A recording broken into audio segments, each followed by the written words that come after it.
there. Okay, so Exodus 12, 1 and 2. Now the Lord said to Moses and Aaron in the land of Egypt, "This month shall be the beginning of months for you. It is to be the first month of the year to you." And then God goes on to talk about the Passover lamb and those types of things. And my thought with this is, as people who are wanting to follow Yehovah, why do we not follow his calendar? Why don't we celebrate the new year when God wants the new year to be celebrated?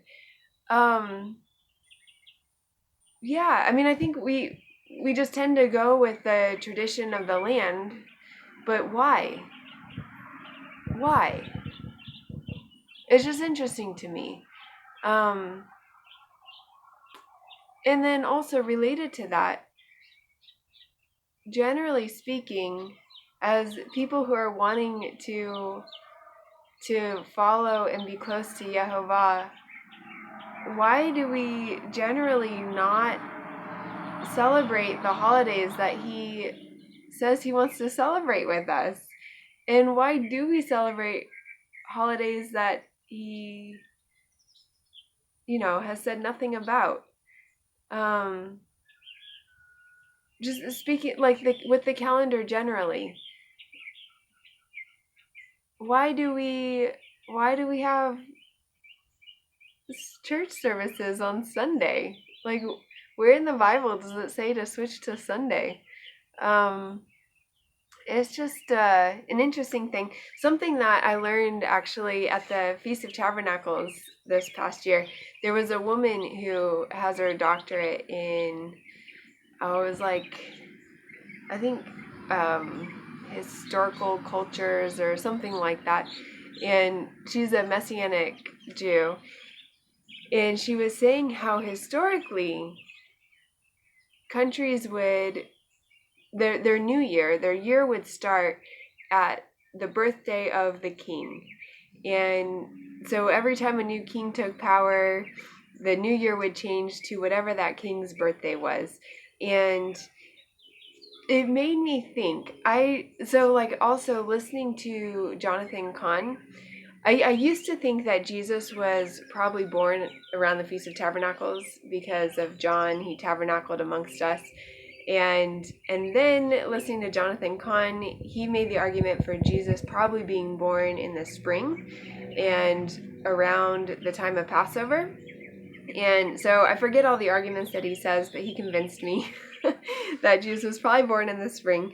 And then when I heard this from this woman at the Feast of Tabernacles this past year about how usually the New Year's was whatever the king's birthday was, it made me wonder if Jesus might have been born on the Hebrew New Year. I mean, God would have known from the beginning of time when Jesus would be born. And so I just wonder, and God really likes to line up dates. Like, he is amazing like that with the tapestry that he's woven, and he's like a master storyteller, and there's these gold threads all throughout the Bible. It's remarkable, which is another reason why I think the feasts are so amazing, is because the way that God has just set up everything to point to Jesus, be fulfilled by Jesus, and it's just beautiful. But so I wonder if Jesus might have been born on the Hebrew New Year. I don't know for sure. It's just a thought. I've been learning this recently. I never noticed this before. But the Bible actually tells us to celebrate the new month, the new moons. And the months are supposed to be based on the moons. And so he tells the Israelites to go blow trumpet every new moon.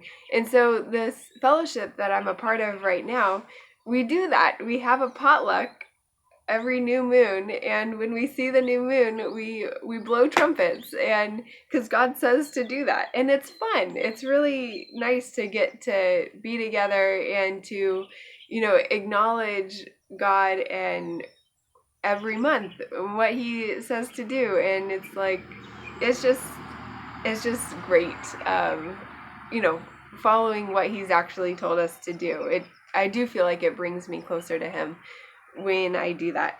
So just throwing that out there as a thought of like, why do we celebrate New Year's in January rather than celebrating New Year's when God told us to in Exodus 12:1 and 2, where He specifically says, "This month shall be the beginning of months for you. It is to be the first month of the year to you." And so, anyway, it's something to think about. Please like and subscribe and share with friends, and we shall see you next time.